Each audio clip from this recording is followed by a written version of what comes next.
awesome days. Eric with YourWay.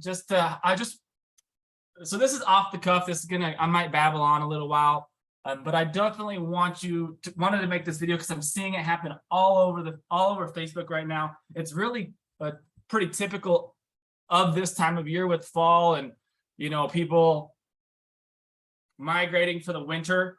And so a lot of times you're going to get these bait and switch. And I really wanted to go over more in a specific way. I know we talked about this in a lot of other videos. So if you go back and watch other videos, it might cover this, but I wanted to be very specific about hospital cancellations and rate decreases, bait and switches. So, I've seen this rampant in the Facebook groups right now, and I wanted to make this so it's relevant for you so that you can get this information. So like we've discussed in a lot of other videos, again, go back. All of this is negotiable in your contract. You get an auto offer, the contract isn't signed. You can negotiate the things in the contract. First off, if you don't want to be canceled, you should negotiate in that to your contract can't be canceled.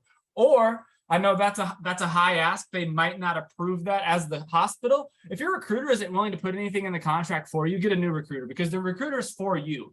They're helping you get a job. And if they don't help you get a job, they don't get paid either. So if they're fighting you, then get rid of them, because you should be on the same team. So get a recruiter that's on the same page as you. If you don't want to get canceled, tell them, hey, put a clause in the contract that I can't get canceled. If they're unwilling to do it, then get a new recruiter. Or, if you don't want to be as hard, like you understand, like you're going to be a little more understanding or whatever, you can put in like either party, either you or the hospital, in order to cancel the contract, has to give you, 2-3 weeks notice, right? So like, let's say, for instance, I'm seeing a lot of people, they get the contract, they're on their way to the contract, and on their way there, they get the call. We don't need you. Sorry, contract's canceled.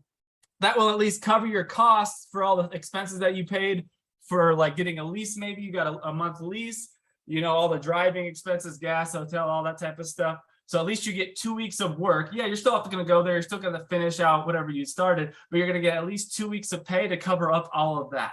That's probably the best way to go about it, just because it'll be a little bit simpler, and it won't be nearly as demanding, right? So again, to cover your bases, at least 2 weeks. And like, if you get there and it's a shit show, excuse the language, I'm just real, then you can cancel it 2 weeks, so it covers you on both ends. When it comes to rate decreases, you can negotiate that. You can put a clause in your contract that says, you cannot decrease my rate. This contract is good until the end date. Point blank.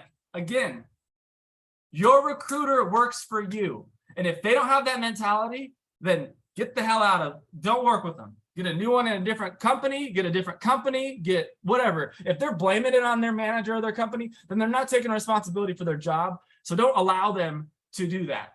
Find somebody that's going to be on your team as your advocate. We advocate for people. We need them to advocate for us. I see a lot of recruiters that do go to bat for their nurses. Like, hey, you can't reduce this rate. I actually saw a post earlier today, actually. And in one of the comments, someone said, hey, I just got canceled. What do I do? They're like, you know what? Or they didn't get canceled. The rate got dropped like $400 or $500 a week.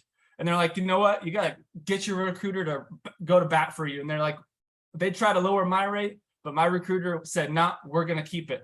And fortunately, that recruiter was able to do their job and keep that rate for that nurse. And so again, this is all about making sure you read the contract, watch the other video, know how to negotiate your contract, what answers to ask the recruiter, what questions to ask the manager, and make sure you have all the fact-finding information.